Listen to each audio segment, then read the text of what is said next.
क्या होता है जब आप किसी चीज को सच्चे मन से चाहते हैं, उसे पाने के लिए पूरी जी जान लगा के कोशिश करते हैं, और वो चीज जब आपको मिलने ही वाली होती है तब कुछ ऐसा हो जाता है कि वो चीज आपकी नजरों के सामने से निकलती है लेकिन आपको मिलती नहीं। तो इस साल कुछ ऐसा ही हुआ है हम किसानों के साथ। क्या? तो आज सुबह उठ के मौसम देखा तो सुहाना रहा, तो ना सो के सोचा अपने खेतों की सैर करके आए।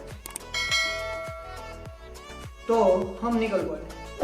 रास्ते में गैया भी मिली गुड लक साइन के लिए, और मंदिर से होकर हम निकल पड़े अपनी मंजिल की ओर।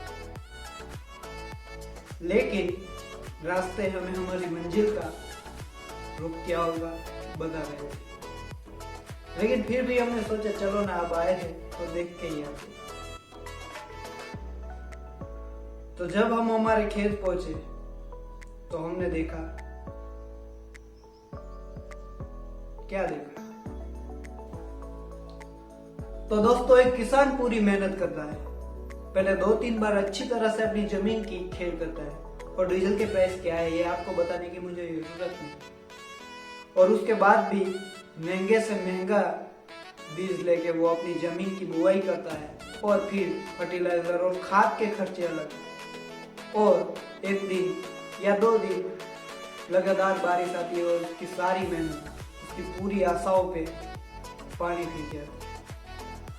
तो खेतों में चारों तरफ बर्बादी का मंजर छाया हुआ था, और हमारे ही खेत में क्यों, आसपास के सारे किसानों के खेत में चारों तरफ सिर्फ बर्बादी का मंजर छाया हुआ। इस साल किसानों को बहुत बड़ा नुकसान हुआ है। तो दोस्तों, मैं आपसे एक बात कहना चाहता हूँ, इस देश में 2 ऐसे व्यवसाय है या 2 ऐसे लोग हैं जो जमीन से जुड़े हुए हैं।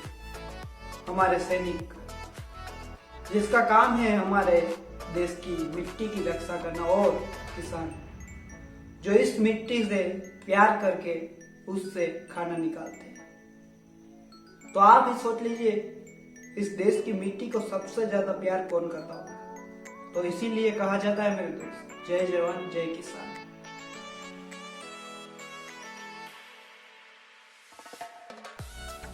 तो इस साल के हेवी रेन की वजह से बहुत बड़ा नुकसान हुआ है हम फार्मर्स का। लेकिन मेरे दोस्त, जिंदगी यही रुकती तो नहीं।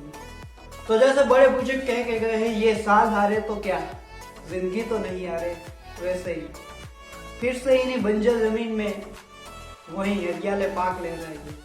इसी जमीन में वही किसानों की हंसी फिर से गुनगुनाएगी, क्योंकि ये जिंदगी है और जिंदगी में ऐसा चलता रहता है। ये हमारे फार्मर्स का मानना है। तो ये वीडियो पसंद आया तो लाइक कीजिए, शेयर कीजिए और सब्सक्राइब कीजिए। Thank you very much. Ram Ram.